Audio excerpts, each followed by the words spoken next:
السلام علیکم ناظرین، عبرتناک اور سچی داستان۔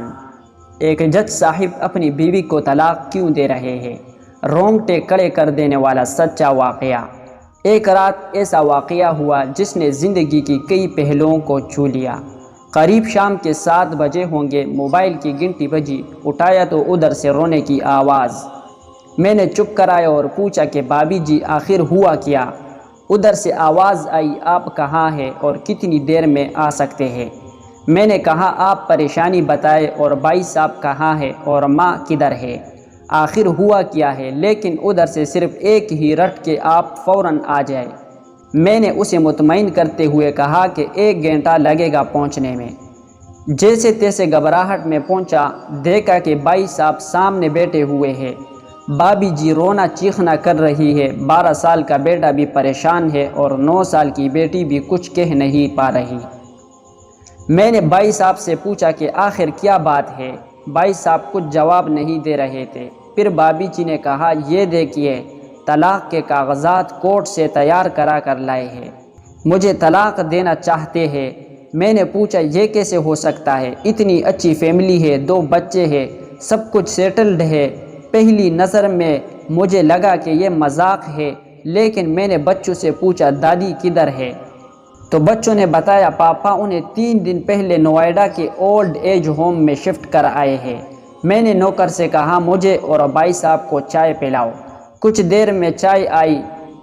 بھائی صاحب کو میں نے بہت کوشش کی چائے پلانے کی، مگر انہوں نے نہیں پیا اور کچھ ہی دیر میں وہ معصوم بچے کی طرح پھوٹ پھوٹ کر رونے لگے اور بولے، میں نے 3 دنوں سے کچھ بھی نہیں کھایا ہے۔ میں اپنی 61 سال کی ماں کو کچھ لوگوں کے حوالے کر کے آیا ہوں۔ پچھلے سال سے میرے گھر میں ماں کے لیے اتنی مصیبتیں ہو گئی کہ بیوی نے قسم کھا لی کہ میں ماں جی کا دھیان نہیں رکھ سکتی۔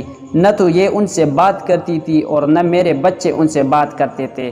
روز میرے کورٹ سے آنے کے بعد ماں بہت روتی تھی، نوکر تک بھی ان سے خراب طرح سے پیش آتے تھے اور اپنی منمانی کرتے تھے۔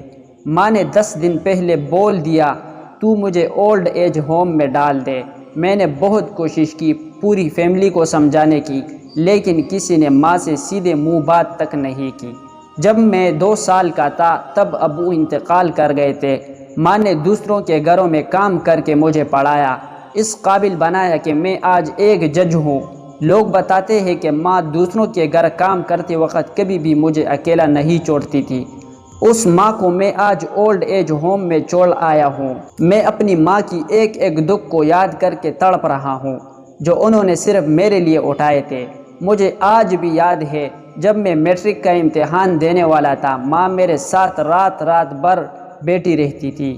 ایک بار جب میں اسکول سے گھر آیا تو ماں کو بہت زبردست بخار میں مبتلا پایا، پورا جسم گرم اور تپ رہا تھا۔ میں نے ماں سے کہا تجھے تیز بخار ہے؟ تب ماں ہنستے ہوئے بولی، ابھی کھانا بنا کر آئی ہوں اس لیے گرم ہے۔ لوگوں سے ادھار مانگ کر مجھے دلی یونیورسٹی سے LLB تک پڑھایا، مجھے ٹیوشن تک نہیں پڑھانے دیتی تھی، کہیں میرا وقت برباد نہ ہو جائے۔ کہتے کہتے رونے لگے اور کہنے لگے، جب ایسی ماں کے ہم نہیں ہو سکے تو اپنی بیوی اور بچوں کے کیا ہوں گے؟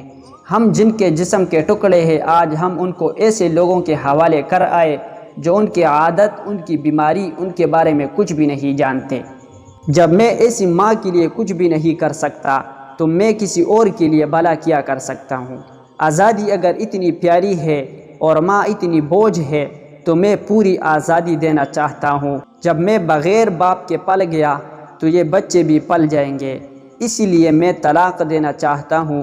ساری پراپرٹی میں ان لوگوں کے حوالے کر کے اس اولڈ ایج ہوم میں رہوں گا، وہاں کم سے کم ماں کے ساتھ رہ تو سکتا ہوں۔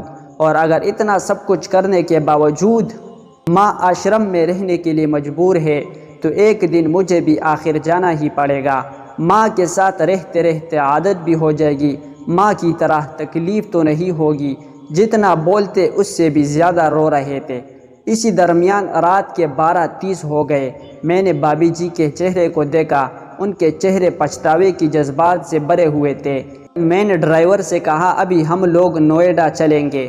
بھابی جی، بچے اور ہم سارے لوگ نوئیڈا پہنچے۔ بہت زیادہ گزارش کرنے پر گیٹ کھلا۔ بھائی صاحب نے گیٹ کیپر کے پیر پکڑ لیے، بولے میری ماں ہے، میں اسے لینے آیا ہوں۔ چوکیدار نے پوچھا کیا کرتے ہو صاحب؟ بھائی صاحب نے کہا میں ایک جج ہوں۔ اس چوکیدار نے کہا جہاں سارے ثبوت سامنے ہیں تب تو اپنی ماں کے ساتھ انصاف نہیں کر پائے، اوروں کے ساتھ کیا انصاف کرتے ہوں گے صاحب؟ اتنا کہہ کر ہم لوگوں کو وہی روک کر وہ اندر چلا گیا۔ اندر سے ایک عورت آئی جو وارڈن تھی۔ اس نے بڑے زہریلے لفظ میں کہا 2 بجے رات کو آپ لوگ لے جا کے کہیں اسے مار دے تو میں اللہ کو کیا جواب دوں گی؟ میں نے وارڈن سے کہا بہن آپ یقین کیجئے یہ لوگ بہت پچھتاوے میں جی رہے ہیں۔ آخر میں کسی طرح ان کے کمرے میں لے گئی۔ کمرے کا جو نظارہ تھا اسے لفظوں میں بیان کرنا مشکل ہے۔ صرف ایک فوٹو جس میں پوری فیملی ہے، وہ بھی ماں کے بغل میں، جیسے بچے کو سلا رکھا ہے۔ مجھے دیکھی تو اسے لگا کہیں بات نہ کھل جائے، لیکن جب میں نے کہا کہ ہم لوگ آپ کو لینے آئے ہیں تو پوری فیملی ایک دوسرے سے لپٹ کر رونے لگی۔ آس پاس کے کمروں میں اور بھی بزرگ تھے، سب لوگ جاگ کر باہر تک ہی آ گئے، ان کی بھی آنکھیں نم تھیں۔ کچھ وقت کے بعد چلنے کی تیاری ہوئی، پورے آشرم کے لوگ باہر تک آئے۔ کسی طرح ہم لوگ آشرم کے لوگوں کو چھوڑ پائے۔ سب لوگ اس امید سے دیکھ رہے تھے شاید انہیں بھی کوئی لینے آئے۔ راستے بھر میں بچے اور بھابھی جی تو چپ چاپ رہے، مگر ماں اور بھائی صاحب ایک دوسرے کے جذبات کو اپنے پرانے رشتے پر بتا رہے تھے۔ گھر آتے آتے قریب 3:45 ہو گیا۔ بھابھی جی بھی اپنی خوشی کی چابی کہاں ہے یہ سمجھ گئی تھی۔ میں بھی چل دیا، لیکن راستے بھر وہ ساری باتیں اور نظارے آنکھوں میں گھومتے رہے۔ ماں صرف ماں ہے، اس کو مرنے سے پہلے نہ مارے۔ ماں ہماری طاقت ہے، اسے کمزور نہیں ہونے دے۔ اگر وہ کمزور ہو گئی تو ثقافت کی ریڑھ کمزور ہو جائے گی، اور بنا ریڑھ کا سماج کیسا ہوتا ہے یہ کسی سے چھپا ہوا نہیں ہے۔ اگر آپ کے آس پاس یا رشتہ داروں میں اس طرح کی کوئی مسئلہ ہو تو انہیں یہ ویڈیو ضرور سنائیں اور اچھی طرح سمجھائیں۔ کچھ بھی کرے لیکن ہمیں جنم دینے والی ماں کو بے گھر بے سہارا نہیں ہونے دے۔ اگر ماں کی آنکھ سے آنسو گر گئے تو یہ قرض کئی سالوں تک رہے گا۔ یقین مانیے سب ہوگا تمہارے پاس لیکن سکون نہیں ہوگا۔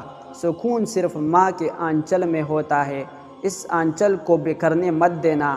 اس دل کو چھو لینے والی داستان کو خود بھی سنیں اور اپنے بچوں کو بھی سنائیں تاکہ وہ اس سے عبرت حاصل کر سکیں۔